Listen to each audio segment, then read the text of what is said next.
Hi, this is Andy of Andy's Personal Development, and welcome to the Breakout Room, the place for health, happiness, and prosperity. And we hope that we can accomplish all three as we welcome our guests for this specific episode on the, pro- the topic how to build the most profitable and impactful business live in the breakout room. So, let me just tell you a little bit about Alan Lazarus. He is the CEO of Next Level University, Global Top 100 podcasts, 1,600 plus episodes, 9,000 plus listens, 170 plus countries, computer engineer with MBA, and a business coach, but I'm sure he's willing to tell you so much more about himself and his expertise as we welcome into the studio live in the breakout room our guest, Alan Lazarus.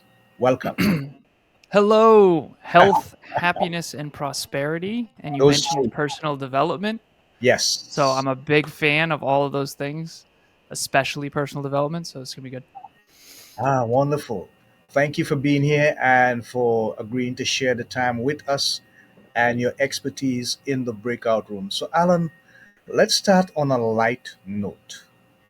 When people hear the name Alan Lazarus, what do you want them to think about? What do you want to come to their mind that represents who you stand for in terms of your level of expertise and your brand?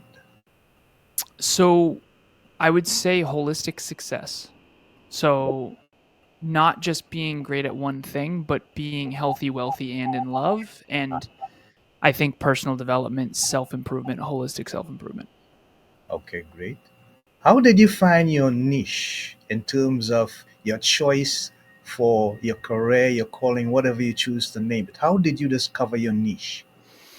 Well, there's two thoughts to that, which is did I find it or did it find me? Did I uncover it? I think that's probably the way that I would understand it is I was always into self-improvement, Yeah. but it was more external and achievement until after 26 I got in a tough car accident and I had sort of my quarter life crisis and I realized that I was achieving at the expense of fulfillment inside. And after that I really flipped the script and decided to go focus on the self-development, the self-improvement, the personal growth, and then allow success and achievement to sort of be a byproduct of that. And that was 9 years ago. So I often joke I'm 35. I'm hoping to hit puberty at 36. And so, but ultimately, how did I find my niche? I I've always been super, super, super improvement oriented, and personal development was definitely something that I've always longed for, and I wish that I grew up in an environment with more of it. And then after 26, I just became so obsessed with self improvement and personal growth that here I am today. And the growing up, I always wanted to be a math teacher. That was my dream, and I always said back then, I said, unfortunately, I don't make enough money. Yep. And now I'm 35 years old, and in a way, I'm kind of a math teacher to business owners. So Okay. um, Yeah. that's Yeah. kind of my way of being a math teacher in a more profitable way. And Yeah. because underpinning every business is math, finance. Hmm. And so, yeah, I started out as a mindset coach, fitness coach, personal development coach, life coach, all these different things, peak performance coach. And then I eventually landed on business coaching. And so my business coaching is about growing yourself and growing your business.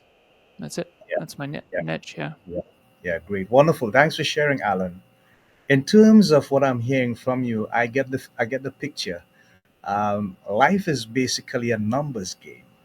Everything is based on numbers. Time is based on numbers. Income is based on numbers. Everything that we do, basically, the background of it is numbers. I get that. So there are two important aspects of your life that I want to look at. And the first was you said you had the first bright light from a book by Bonnie Ware entitled The Top Five Regrets of the Dying. What song life lessons did you gain from that reading, Alan, that you could share with us? So I was 26 years old. When I was 2 years old, my father passed away in a car accident when Yeah. he was 28 years old. Wow. And when I was 26, I got in my own car accident that Mm, was extremely close to fatal. I had a specific car that was, I used to call it the tank. It saved my life, I think. right. And I've seen pictures of my car, seen pictures of his car, and they don't look super different. Hmm. But fortunately, I was okay physically, but mentally, emotionally, and spiritually, I really was not. I was existential crisis, quarter life crisis type of thing. Yeah. I found that book, The Top Five Regrets of the Dying by Bronnie Ware, Mm-hmm. because I almost died. My dad did die. And I was in all the regrets of my own Yeah. poor choices, Yeah. my own regrets. And so I actually carry around these flashcards in Mm, my pocket, and they're all tattered up and they're all broken and ripped up actually now. But years and years and years ago, this is 9 years ago when I got in that car accident, I found a book called The Top Five Regrets of the Dying by Bronnie Ware, and she worked in hospice for 8 years, and she worked with the terminally ill to try to take care of them. And she noticed these same regrets, these patterns of regret come up over and over and over again. right. And she thought her job was to take care of them when in reality it was just to listen. And she wrote a book about it. And she has what's called, again, the top five regrets of the dying. The number one regret of the dying, this is what resonated with me most back then, is Mm-hmm. I wish I lived a life true to myself and not what others expected of me. Wow. Yeah. Because I think that a lot of us fall victim to pleasing others. We're afraid of judgment. We don't speak up. We don't listen to our conscience or our inner voice. Yeah. We tend to be guided by influences outside of ourselves or what our parents want or whatever. And when we do face mortality, sometimes it's a hell of a wake up call of this isn't really the life that I really wanted. Hmm. And fortunately, after that, I went on this journey of personal development, personal growth, self improvement. And I actually interviewed Bronnie 4 years later. Okay. Great. So I got to meet her and interview her, which was really cool. Yeah. And yeah, so now I do what's called reverse engineering regret. Uh huh. I am constantly thinking to myself, as a matter of fact, recently I did this. I looked into my future and I said, will I regret it if I don't see this person Mm, anymore, like ever again, if I never saw that person again? And yeah. I have an old friend of mine that I haven't kept in touch with, and I'm gonna go get lunch with him because I went into my future and I would regret it Yeah. if I never talked to my buddy Kiki again. I would regret it, and so I'm gonna reach out and see if he wants to grab lunch and connect. And I think that I'm constantly doing that. I'm trying to anticipate regrets in advance and try to make choices today that maximize the probability. You mentioned numbers, the probability that I don't have regret. Yeah. Because before, during that car accident at 26, when I faced sort of mortality, for lack of better phrasing, and again, I didn't get hurt, so it was metaphorical mortality. Um, and there's a whole story there, but Mm-hmm. essentially, I had that existential, what was the purpose of my life, all that stuff, and I had a lot of regret, so many regrets. I drank too much and too often. I chased dreams that weren't really mine. I achieved at the expense of who I really am. I wasn't as focused on my character or personal growth as I would have liked because I didn't even know personal growth was a thing, really, at least not consciously. And after that, I flipped the script, and the way I can describe it is this: I now know that I'm not living a life that I would regret. I have Uh, a business and a life that is designed around my core values and my purpose and my calling. And I know that no matter how hard it gets, because it's still very hard, I'm not going to regret that. yeah. You're not going to regret reading too many books. You never hear someone at the end of their life going, "Oh, I read too many books." That's really what did it. You know what it was? I developed myself too much. I shouldn't have focused so much on personal growth. Like you never hear regrets like that, but you do hear I drank too much, I smoked too much, I didn't take care of my family, whatever it is.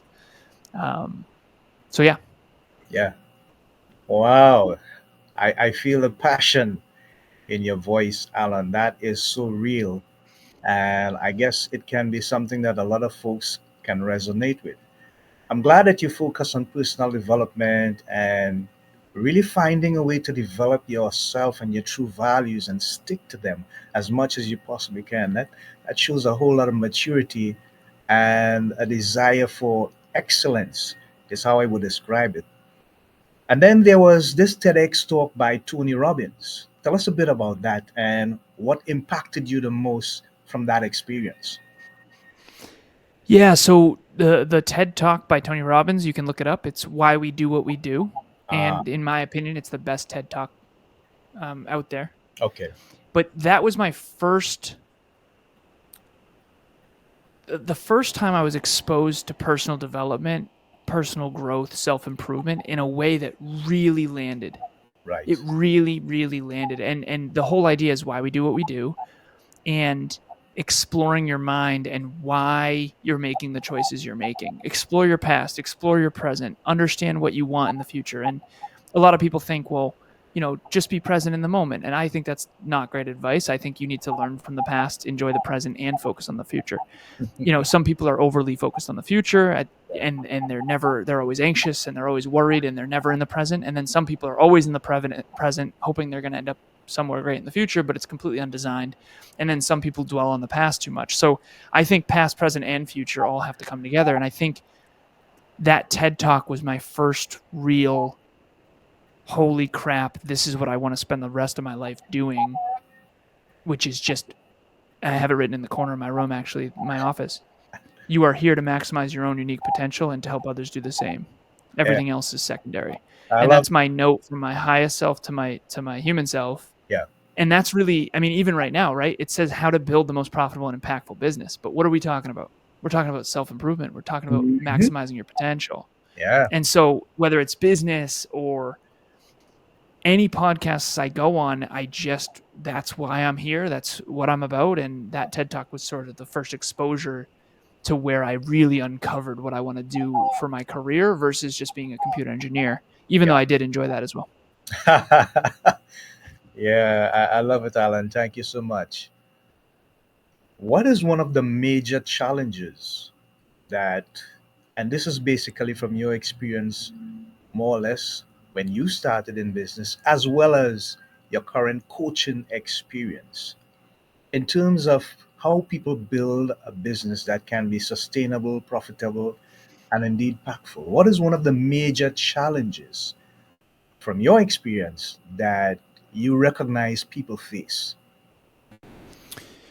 Number one challenge is entitlement. Ah, So there's this movement in the 21st century of you can start a business as long as you have a laptop and an internet connection, and that's true and that's great. But I like to use the book The 4 Hour Work Week as an example. I hmm, think that's a very dishonest book, and I think it's a very dishonest book title. Now, okay. Tim Ferriss, I'm not trying to crap on him, Hmm. but the truth of the matter is, and I'm just going to call it out, there is no 4 hour work week. And unfortunately, Tim chose that title because it sold books Hmm. and it captures people's attention. And some of the principles in that book are actually great, like the Pareto principle, stuff like that. Yeah. But the truth is, the author never worked 4 hours a week. He worked 80-hour weeks constantly for decades before he became Tim Ferriss as we know him now. And I just think it's a really irresponsible book to write, because if young people get a hold of that book and they start to feel like they deserve big rewards for very little effort, Yeah. I think that's a recipe for disaster. Okay. And I think that the things that my clients face, the things that I notice people face, is that in the 21st century we've gotten extremely entitled. Hmm. Everyone wonders why their podcast isn't more successful. Everyone wonders why their business isn't more successful, when in reality it's just the work ethic often isn't there. Yeah. And I have some amazing clients that work really, really hard, so I take nothing from them. But I do think in the 21st century, we got to get back to the tried and true fundamentals of what it really takes to build a real business and what it takes to build a real brand. And I think, there's 5 million podcasts and people are like, well, how come mine isn't viral? You really do have to kind of strip away all of the shiny social media stuff that everyone, first of all, I call it the inverse 10 rule. If someone is pretending to look very successful, they actually are 1/10 as successful as you think. And if they're not pretending to look successful, they're probably 10 times more successful than you think. And that's fascinating Yep. because really fulfilled, successful people are not focused on trying to look successful and No. fulfilled. They just are Yep. enjoying their life, right? That's right. And the people who are working the hardest and building real businesses don't have time to, uh, fake anything. So that's been fascinating for me. I have, one person who's a multi-millionaire mentor and super, super successful, but you'd never know it, drives a decent car, whatever. And then you've got someone else who is driving a Ferrari who I know is broke. Wow. And there's a lot of that going on. And so the biggest challenge I think we all face in the 21st century is complacency and entitlement. Mm. I think that work ethic, self-discipline, and personal development is the only way any of us will ever achieve our dreams in a way that's actually fulfilling. And I think that we live in a world now where it's easier than ever, unfortunately, to fake a lot of stuff.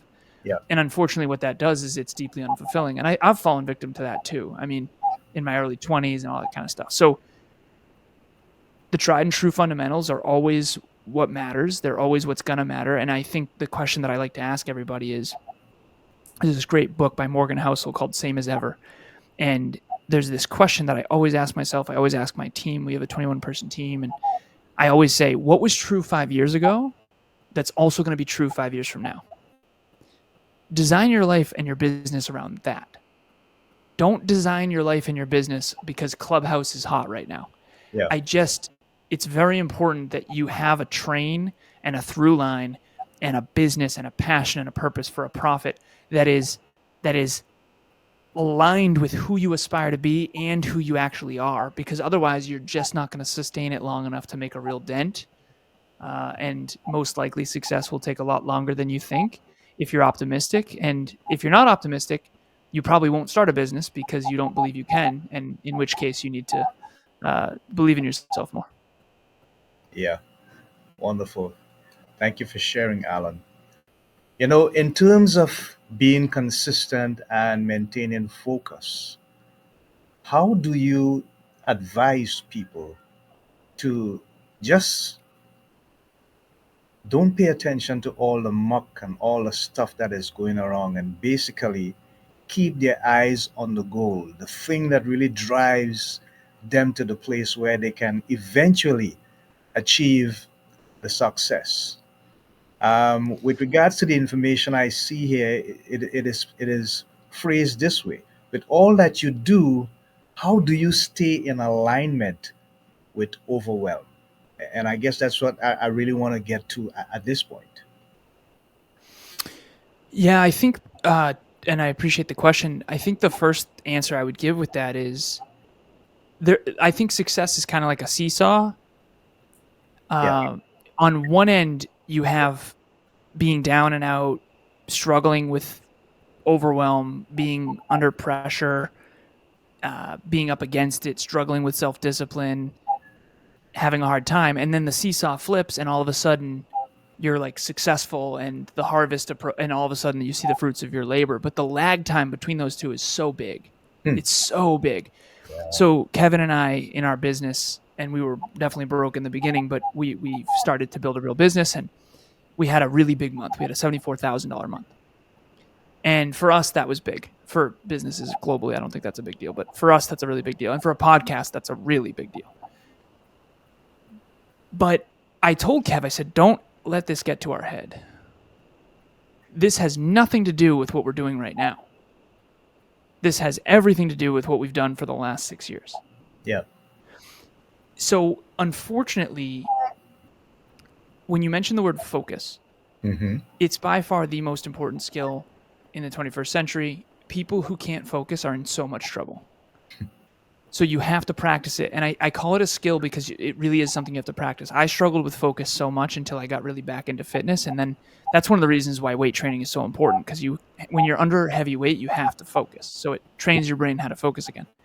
Right. But I'll sit here in a dark office by myself doing work for 90 minutes at a time all the time, and people don't see that, and that's okay. But it's important to understand that all of the flashy stuff that Kevin and I enjoy at Next Level University, podcast, top 100, multiple podcasts. We produce 50 other shows, 21 person team, all this awesome stuff, live events, retreats, blah, blah, blah.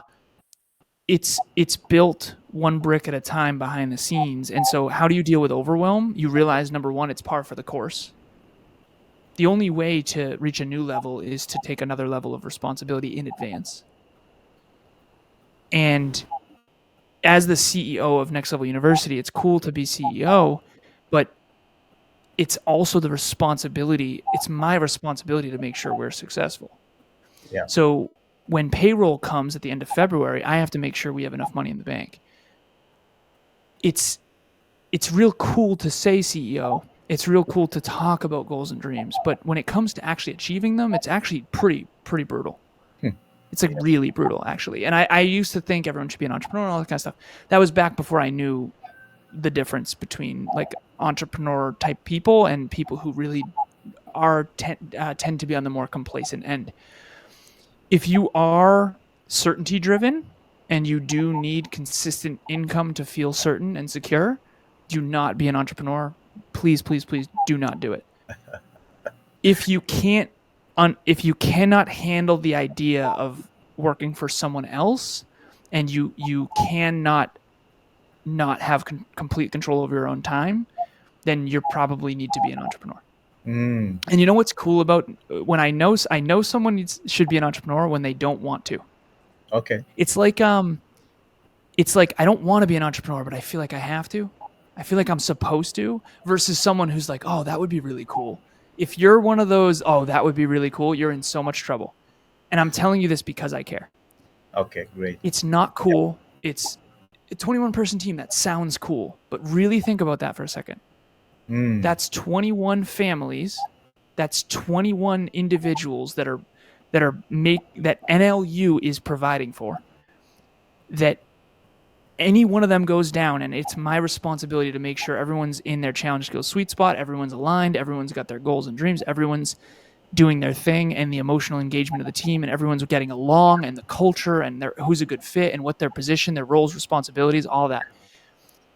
Goals, roles, and responsibilities all have to be in alignment, and you have to somehow harmonize 21 individuals all toward a common cause. It is nothing short of absolutely exhausting. Yeah, yeah. 24/7, 365. But I'm not trying to be overly negative here. It's deeply meaningful, and it's the work that I adore. But if you don't feel like you want to work 10-hour days every day, 6 days a week, you really need to reconsider the size of your goals. And that goes for health, wealth, and love. So like if you don't want to work out every day, you don't want to be a professional bodybuilder. If you don't want to work every day, you do not want to be a business owner. If you do not want to spend quality time with an intimate partner consistently and communicate effectively and be vulnerable, you probably shouldn't get married. And I'm just learning as I mature at 35 how many people are misguided on one end of the seesaw that looks great, but they don't understand the iceberg underneath it that actually creates that. And so whenever you see something and you envy it, try to look deeper underneath the iceberg and realize that most of the stuff that you want was actually bullshit up by a bunch of stuff you definitely don't want. And if you do look at the entire iceberg and still want it, that's when you know you should go for it. Okay. Wow, this is great stuff.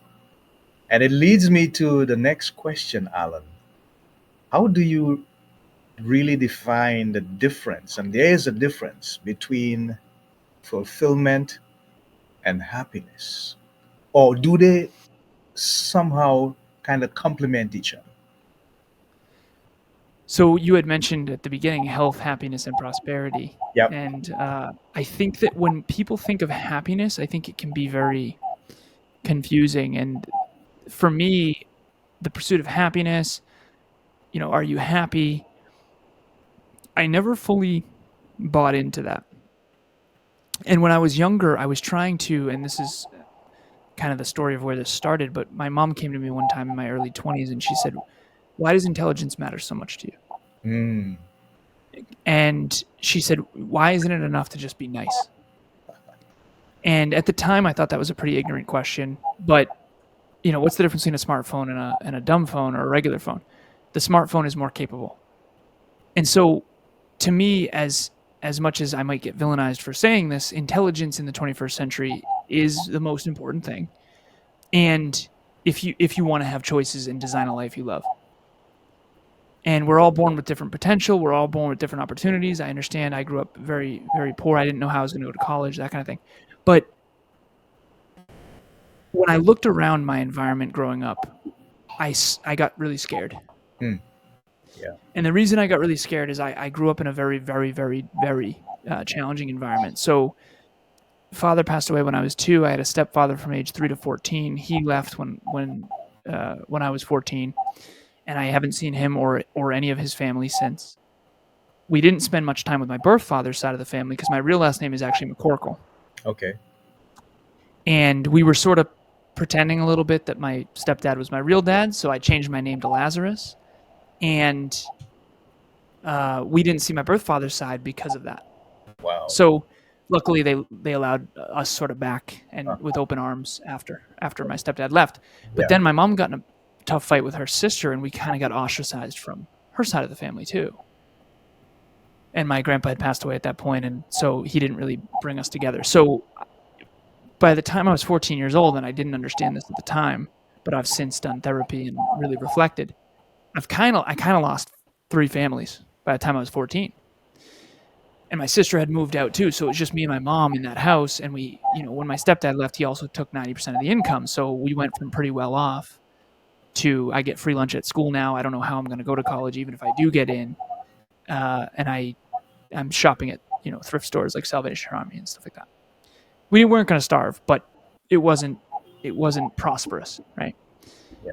And so, anyways, the reason I tell you that is because I grew up in an environment where I looked around at my neighbors and my friends and all this stuff, and I just saw a lot of miserable human beings. And as a kid, I was very naive of like, why? Why does everyone seem so unhappy? Especially marriages. Marriages were so scary to me because everyone seemed so unhappy in their marriages. And I remember thinking, and this is my answer to my mom's question, is why does intelligence matter to you so much? And I'm a math guy, I'm a computer engineer, so forgive me for this, but I think in numbers. And I said, I'm trying to figure out the equation to not end up old and miserable like everybody else. Wow. Yeah. And that was kind of my 20-year-old ego version of it. But I went on this journey to try to figure out how to not end up like that. Because Right. I saw so many people that were wildly unhappy. I mean, it is very clear. And I've seen some of them since, and they're just not very fulfilled. They're just kind of doing their thing, and that's all good. But my point is, they don't have goals, they don't have dreams, they don't have aspirations, they don't have a ton of hope. They don't wake up every day excited for life. And I wanted to live a life that was magnificent. I knew it was possible. I don't know how I knew that, by the way, but I knew it was possible. And so, anyways, I created this framework called the happiness framework, and it's broken into 3 parts. So, what we call happiness, I actually think is 3 things. The first third is joy. So joy is being in the present moment, enjoying what you're doing. So for example, if you love basketball, you can be sweating and in pain playing a game, but still enjoying yourself. Right. But it's not pleasurable. And that's the next one. So the first one is joy. Second one is pleasure. It's not pleasurable to be in the gym sweating on the Stairmaster. But it is pleasurable to eat donuts. It is pleasurable, and all the things that I think pleasure is the trap. Personally, I do. Pleasure is the dopamine hit. Pleasure is the immediate gratification. Pleasure is alcohol, drugs, porn. It's all the things that are immediately gratifying, but they give you no fulfillment. And that's the third one. The third one is fulfillment. The third one is fulfillment. So you've got joy, pleasure, and fulfillment. And fulfillment is the one that comes from growth and contribution. Fulfillment is the one that comes from doing something meaningful that you enjoy doing but might be challenging, which challenges you to grow and become more. And when you become more, you have a non-ego, non-toxic pride that comes from looking in the mirror and saying, I did something meaningful today. I grew today. I learned today. I became more capable today. And therefore, I have more positive choices in the future. And so that's the last piece, which is I don't think you can be fulfilled if you focus too much on pleasure. And I think a lot of us fall victim to the pleasure trap because we don't understand that what we're chasing is pleasure. It's not actually happiness. We're told, like, do what makes you happy. And we think that means pleasure. But no one ever explained that pleasure is not what makes you happy. It's actually a trap that actually makes you very unhappy. So, for example, drinking can be a lot of fun, but the hangover is never fulfilling. Yeah. Donuts are delicious, but they're never fulfilling. Yeah. And I know because I've tried to eat as many as I could. Yeah. Yeah. Yeah. Wow. I'm very impressed by your frankness. And as I said before, you speak with such deep conviction and passion that I think it helps someone who's listening to you to really do some introspection, be reflective, and at least focus on that most important aspect of being honest with oneself and really trying to align yourself with some values in life that not only makes sense, but in a way contributes to your life and to the people that are in your life. And that even brings more value to us in terms of us being here. I love putting it this way, Alan. I think that the Creator placed us here, and in placing us, He actually made an investment in placing us here. And now we Mhm. have a vested responsibility to give Him an ROI. Because at the end of the day, we are not just here to make up numbers, we are not just to be on somebody's database. We are here for a specific function and a purpose. So here's the thing: discover what your function is, discover what your purpose is, discover what your destiny is. Get in tune with the thing that you feel most defines you and you can define yourself in, and share it with the world. Because there is so much more that we can do for each other, but unfortunately, we do a lot more for ourselves. And I don't mean to steal your thunder, but I get where you're coming from in terms of that thin line between the dopamine rush and the thing that is actually real and foundational. So thank you so much for sharing. With Oh, you're regard, so very welcome. oh yeah, Go great, ahead. yeah. With regards to the podcast, what are you guys currently working on now, or is it a consistent level of information building up on what you've been working consistently over the time that you've been in the podcast? And is there anything new to look forward to? Any other developments? And I know we're in the age of AI and it's quite challenging for some people, but how are you guys adjusting what you do in terms of the engagement for your audience with the podcast? We're I have it written here on my whiteboard: build a great community, build a great company, build a great team, build a great community. And Right. it's in a cycle. It's Yeah. actually a triangle that build a great company, build a great team, build a great community. And so every day, every team member is focused on trying to help real people in the real world. And that's really the thing too. We leverage AI, we produce podcasts, we, that kind of thing, social media, but we're trying not to lose the community and the belonging and the we built a company, a team, and a community around this mutual passion of holistic self-improvement. Okay. The people who the people who know there's more and who want to sail away from toxic relationships and who want to grow and develop themselves and who want to be fulfilled. And in terms of what we have that's new, we've got like a lot of cool stuff. So we just created the Streamliner that I use every single day. It's a journal. Yeah. Uh, it's essentially it breaks down your goals and dreams into tiny daily habits and tasks, and it's gratitude and that kind of thing. I don't like the planners that take an hour a day to do, so we created one that takes only 10 minutes. Mm-hmm. But so you can be consistent. We have 23 departments, 21 team members. Everything's at nextleveluniverse.com. We do retreats, we do live events, we do monthly meetups, we do a book club every week, all kinds of cool stuff. But the podcast really in and of itself is the one train that's at the epicenter of everything we do, which is holistic self-improvement in your pocket from anywhere on the planet, completely free. And we do an episode every day because you take a shower every day, you can improve every day is kind of our Mm, belief system. You brush your teeth yeah. every day, you can improve every day, not by a lot, but by a little bit. Yeah. And when you improve a little bit each day in the areas of life that matters, it compounds, and your whole life can look completely transformed in a couple years if you can stay consistent. And so everything we do at Next Level University is try to create a staircase for people to get to their dreams instead of these giant leaps that are really more fake than anything. Wow. Thank you for sharing. And we appreciate comments that are coming in from our audience live. So I'm just going to show you this one, Alan. It's from Vimla Samsundar. She is in Canada. Very informative. Thanks for sharing. There you go. So, yeah, great. Thank you so much for that comment. We appreciate your sentiments and we love to hear from you as we continue to produce the content that gives people the opportunity to achieve health, happiness, and prosperity. In terms of mentorship, Alan, are you doing any of that?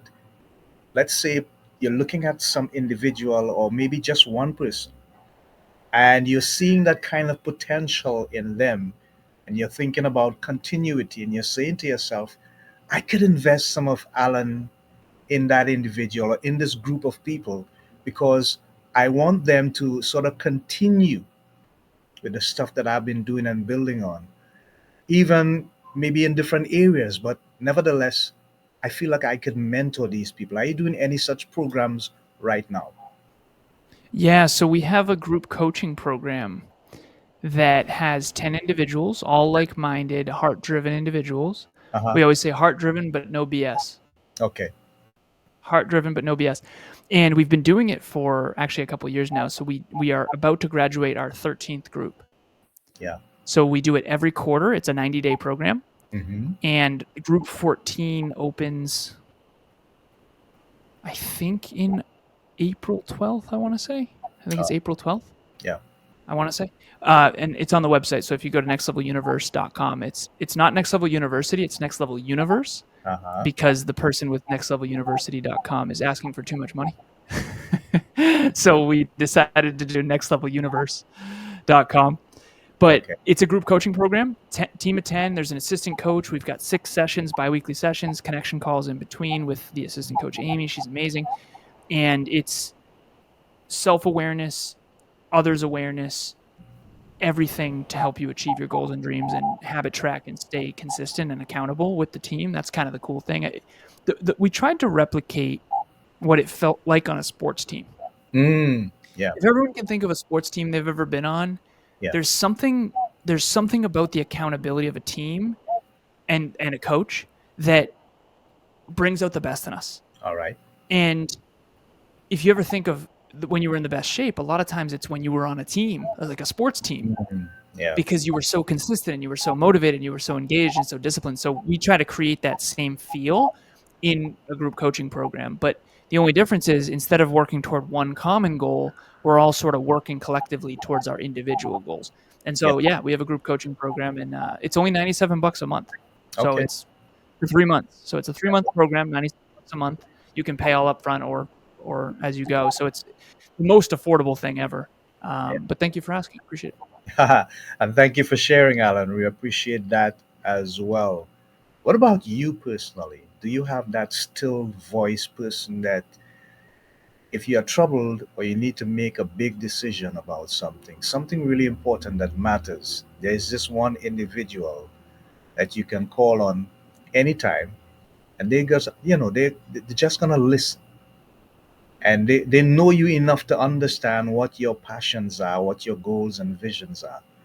But there's gonna be that still voice waiting not to tell you what to do, but maybe to just guide and lead and then help hold your hand if that becomes necessary.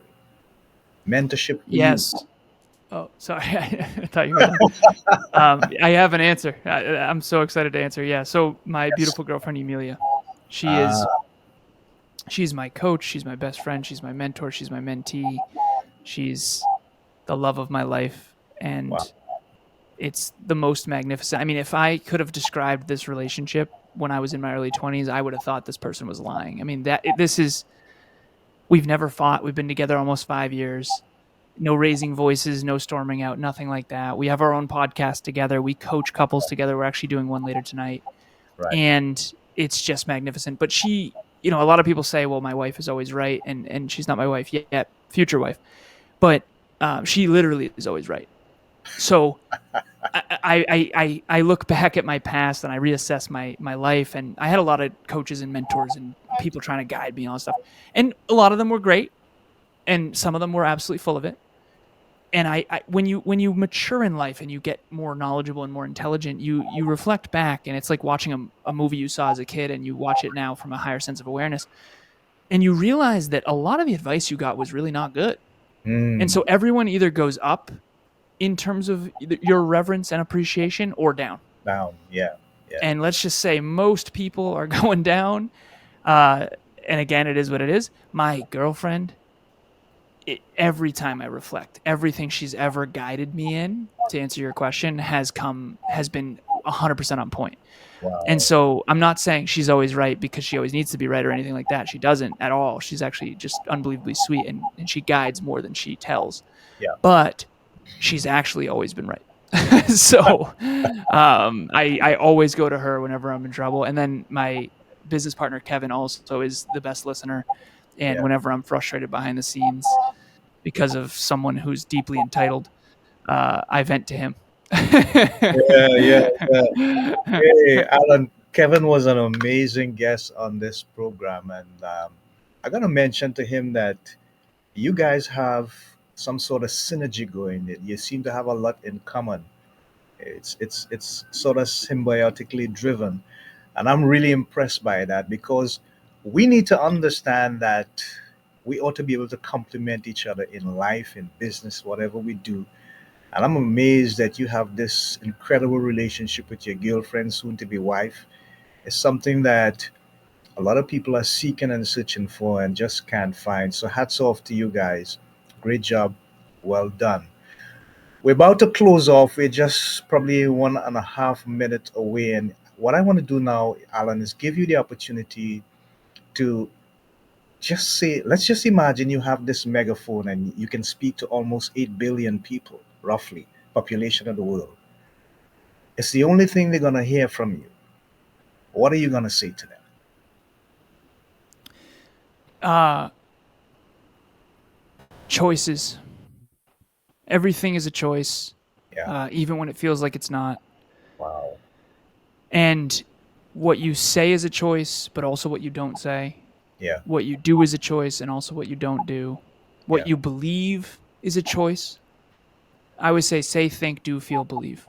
Okay. Say, think, do, feel, believe. Those things are within your control. What you Yeah. do and don't say, think, do, feel, and believe. Okay. And if you make more constructive choices, you have a higher probability of having a deeply meaningful and magnificent life. And life, I don't believe that life is easy. I never have. My life has never been easy. I think that people who want to believe life is easy, I think it's inaccurate. And I think, unfortunately, every time life gets hard, people with that unconscious or conscious belief, they think something's wrong. Every Uh, time life's not great, they think something's wrong. yeah.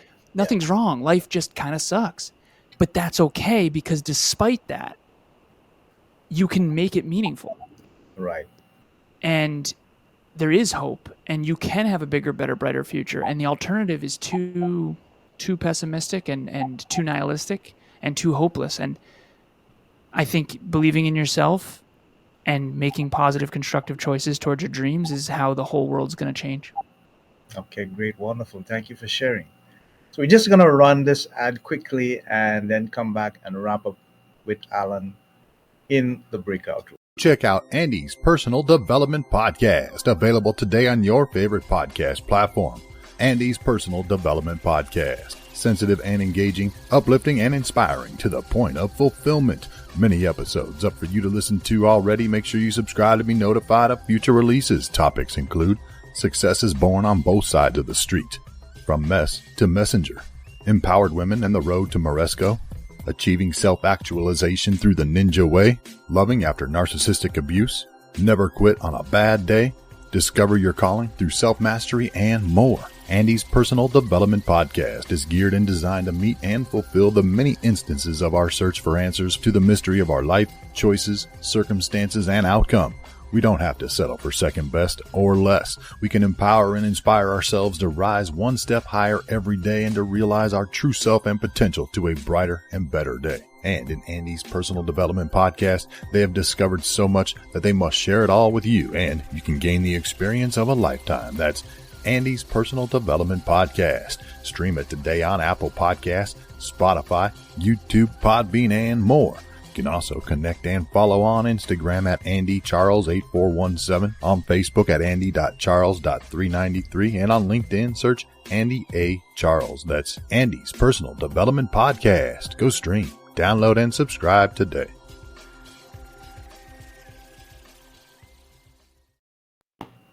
Okay, great. So we are still live with Alan in the breakout room. And Alan, we just want to give you the opportunity to share.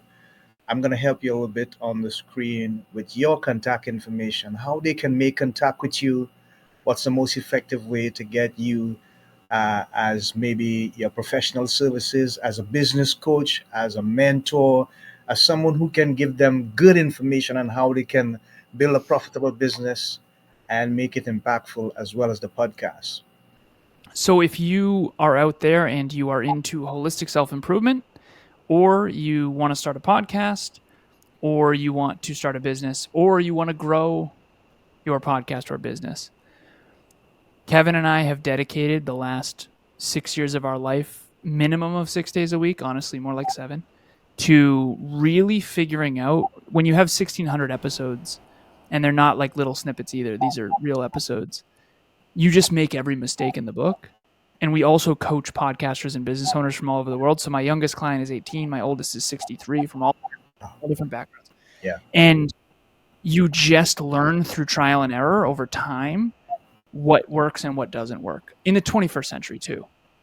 In the 21st century. So a computer engineer who's got a master's in business, who wants to see you flourish, and growing a podcast and growing a business underneath it is not easy. And you really do need guidance. So whether it's me or someone else, I really believe in that. And reach out. You can reach me at alan@nextleveluniverse.com. You can go to nextleveluniverse.com, or you can check out our podcast, Next Level University. And we are on YouTube and every platform. Yeah, great. Thank you for sharing, Alan. We appreciate you and we appreciate the stuff that you have shared with us live in the breakout room on our podcast. So, until next time, this is Andy of Andy's Personal Development together with our guests, Alan Lazaros, saying so long, Godspeed, God bless. Until next time, remember, keep striving for health, happiness, and prosperity. Shalom. Namaste. Bye for now.